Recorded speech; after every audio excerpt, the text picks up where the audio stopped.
For creating the open world experience, we definitely try to make it to where the players can actually see out pretty far and be able to see everything, which actually makes our job quite a bit more difficult. But we know a lot of games just confine players to a certain area, using mountains mostly, and we just really decided we didn't want to do that. You know, we wanted to have an open world that the players can really go anywhere. And the thing is, they have jetpacks, so they can pretty much get anywhere they want to go. We want to create this sense of exploration. So if the player sees something, he'll usually want to go to it. So if we have like this really cool mountain out in the distance, or if we have this island way out there, the player will usually try to find a way out there, and if they do, we try to usually create something. My favorite environment was, it doesn't have a real name, it's just our nickname for it, but Mushroom Island, the one you were working on. Yeah. Like at first, when you go into Copa, you pretty much go on this drop ship and you would see it right at the very beginning. And for a long time it wasn't playable. Finally we went through and then made it all playable just recently. And so when you actually go from Copa over to there, you can actually work your way up to the top. And then once you finally make it to the top, you get this really great vista from where you started, and you can actually see the whole path that it took you to get there. Bobby and I have been working really hard on actually not only the playable space when you start the game, but also once you push back the melding. We have that all planned out, and not only planned out, but implemented already.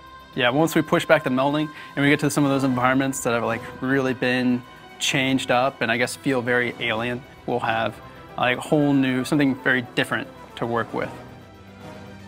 So Forge, yeah, no, I've worked in quite a few different game engines. I would say Forge is by far the easiest when it comes to moving things over and then also editing terrain and so many other things. It's very intuitive.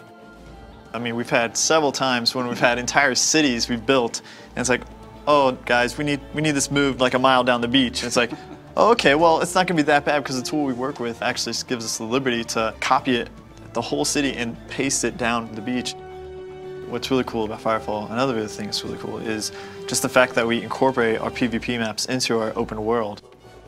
If you go on to the coast, they had actually built this whole city just for games and an arena to watch all of the multiplayer and the PvP fights going on. And then you have it the other way around, we'll go through and we'll make something like the Chosen Fort or Shantytown, and they'll go in, and it's actually a really fun environment, and we're like, wait, you could actually make this into a PvP map. So we have story pretty much going from PvP to PvE and then back and forth.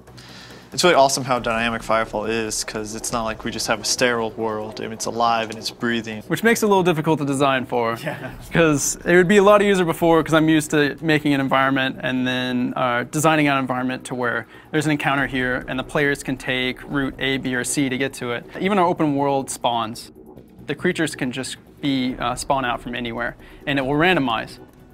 It's such a big world, and it's so open, and you have jetpacks and you can go anywhere, that I want to really make the player feel like they can really just dive into our environments and really almost get lost in this world we've created.